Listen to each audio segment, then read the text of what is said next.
Well, my contributions to the field of computer vision, I think maybe the one is, I think I expanded with my work on the first computer-based face image recognition. I expanded the field of computer vision targets from character recognition to a lot more general types of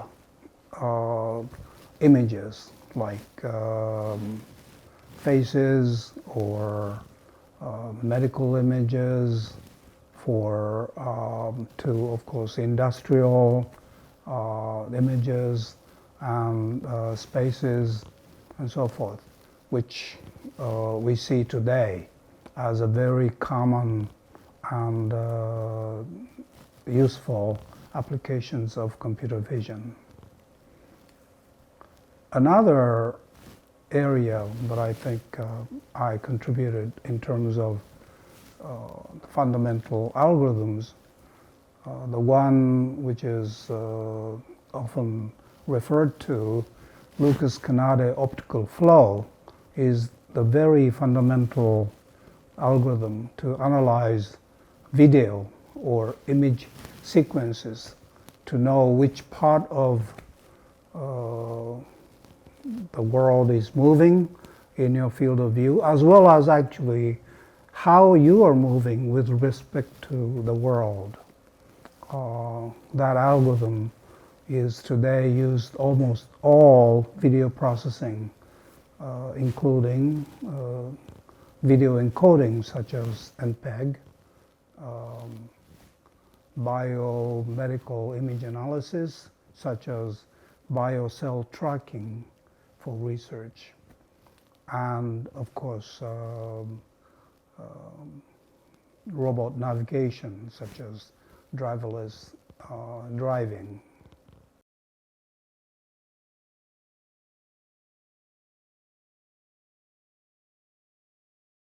Well, in my mind, the most important application is robot navigation, in particular driverless autonomous car. I worked on motion analysis, including the Lucas Kanade optical flow, 3D understanding of images. When we see images, human actually perceive images, not just the two-dimensional pattern, but we understand the three-dimensional structure of the world from image sequences. I worked in that area. And finally, I also worked on 3D image, which is the picture of distance that you can obtain by laser scanning devices, which today is called LiDAR. The device that you see, a small device that you see on top of autonomous driving car, that's called LiDAR. And I'm one of earlier people who started to use that data on top of two-dimensional camera images. So overall, with those three techniques, robots can perceive three-dimensional world as three-dimension, as well as its 3D dynamics, which part of the world is moving, how you are moving with respect to the world. That three-dimensional perception is the key to robot navigation. So, by the way, I told you that today's automated driverless cars use LiDAR. Now, we humans don't have laser to measure distance, but we solely depend on our optical sensing. Now, is that actually a very interesting aspect of today's robotic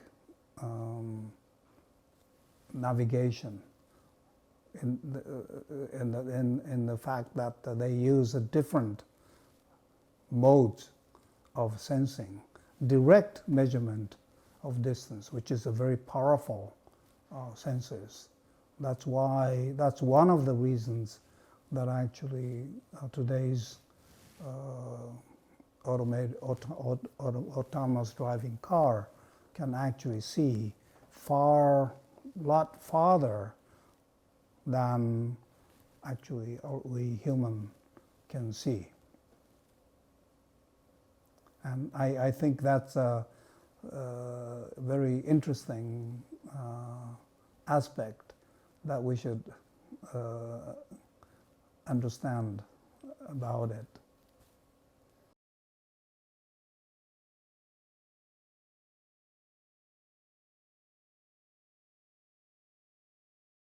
The concept of virtual reality was actually conceived and presented as early as late 60s. Now, since then, in 80s and 90s, the field made a big advancement by developing various peripheral devices that people can wear in order to play games in an artificial world. But emphasis, just like game, was artificially created world. So people with the virtual reality technology could immerse in artificially created world. Now, around the 90s, I thought a real impact of virtual reality is not playing in the artificial world. I thought it would be more useful if people can do simulation or virtual experiment in the world which reflect the real reality in the real world. Okay? In order to do that, the more important technology is more important technique, more important, let's see. In order to do that, the more important technology is than showing the virtual reality to you is to actually model real world into the virtual world, or three-dimensionally and other property to be modeled or digitized into the virtual world, so that we can play in that created world about the reality, experiment that you cannot do in the real world, such as simulating how to respond in, say, nuclear accident. You cannot do the experiment in the real world, or how robot should work in the space. Until you go there, you cannot do the experiment. Yeah?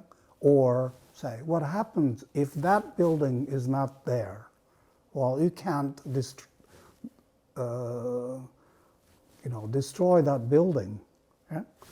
So, modeling the real world into the virtual world is important.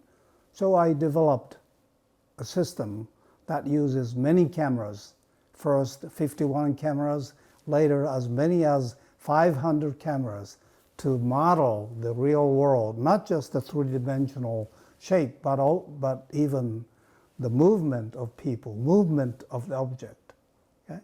So that created world I named virtualized reality. Why? Because it's reality. It's not artificially created virtual world.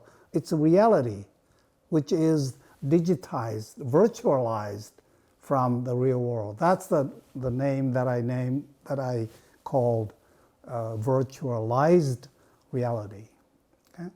And so, well, the idea is useful, say games, because now if you can do that, then you actually can immerse in the real game as if you were, say, in the basketball court, as if you were there, even though you can't, or in the medicine by modeling the human body correctly, and its even movement, you can be inside the body, in the real body, not artificially created body.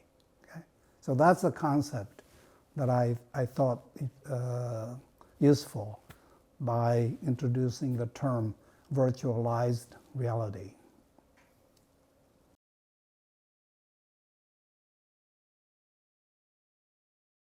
To me, the most exciting and useful and also promising area for computer vision is to actually understand human, us, people. Because human people are the most important object or target that robot should work with. So robots should know what you're doing, what you're thinking, what you're feeling, what is your intention. That's the basis of a good robot. Robots' capability will become better and better and may be able to do anything that you want to do, you want him to do. Okay? Now, should the best robot do what you want to do? Some people may say so, but I have a different opinion. And I summarized that concept into one formula, which I named Kanade's formula. What is it? That formula says what the best robot should do equal what you want to do minus what you can do plus minus delta. What does this mean? Generally, anybody wants to do what he or she can do. People don't want other people to do what you can do. Okay? Therefore, robots should do only what you cannot do. That's the minus part. And what does this plus minus delta mean? If a robot does a little more plus delta, then you think, oh, thank you, you did a little more, you're very kind. You like the robot. If the robot does a little less, minus delta, then you are challenged because you have to fill in that small portion. And that's very important for you to retain that capability, for you to learn that capability. And that fact is known very well in rehabilitation. When a person is in the process of rehabilitation, then the task that he or she is given should be little more than what she or he can do. Not too far, not too less, so that that additional effort will help to regain that capability. The best robot should do the same, so that together, the person, you and me, can improve what we can do and enjoy the challenge. That's what I named Kanade's formula for the best robot.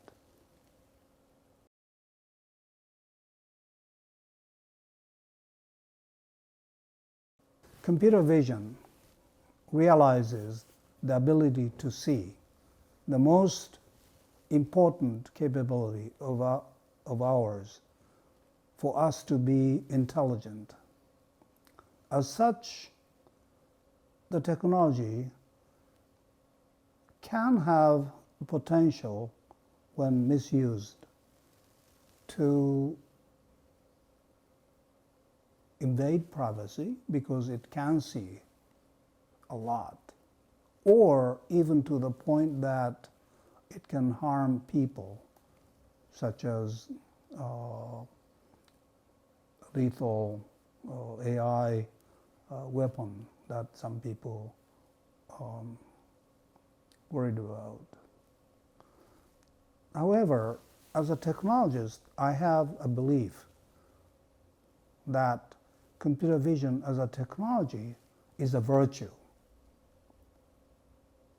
It's not, it is a human misuse. That is a vice. So as a technologist, of course, we have to develop the capabilities in such a way that it limits or reduces the possibility of misuse, so that the capability is full, not distorted, not incomplete. At the same time, I think we, the society, is responsible for making good use of it, because as I said, technology itself is a virtue. Technology is not a vice itself.